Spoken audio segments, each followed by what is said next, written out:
Former Vice President and Republican presidential candidate Mike Pence gave a stump speech Wednesday at the Indiana State Fair. He wanted to talk about his plan to end inflation, but questions aimed at Pence largely focused on Donald Trump and his recent indictment. As Ethan Sandweiss reports, Pence told reporters that Trump should not be president of the United States. Pence met supporters and enjoyed some of what Indiana has to offer at the state fair. But he didn't just come to eat sweet corn. As a presidential hopeful, Pence delivered a speech on the American economy, laying out his own fiscal plan and attacking the Biden administration on inflation. Pence says he wants to freeze all non-defense spending and institute some unusual cuts.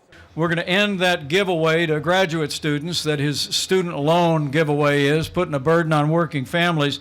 And frankly, we're going to shut down the EPA once and for all. Just a day earlier, Pence's former boss, Donald Trump, was indicted for working to overturn the results of the 2020 election. I had hoped it wouldn't come to this. I had hoped that this issue and the judgment of the president's actions that day would be left to the American people.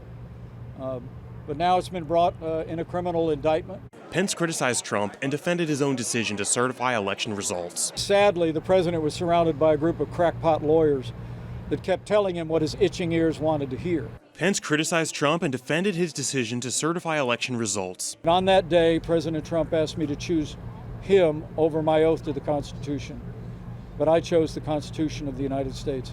His criticism of Trump's attempts to overturn the 2020 general election have drawn ire from supporters of the former president. Pence currently polls at 3% as the preferred candidate in the Republican primary and hasn't yet met the 40,000 donor threshold required to participate in the first debate. He declined to say whether he would withdraw if he fails to meet that goal. Pence says he believes it's not too late to catch up.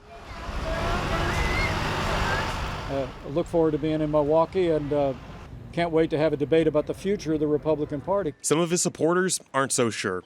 I'm worried about it in who is going to be in this race, because we've got to turn things around.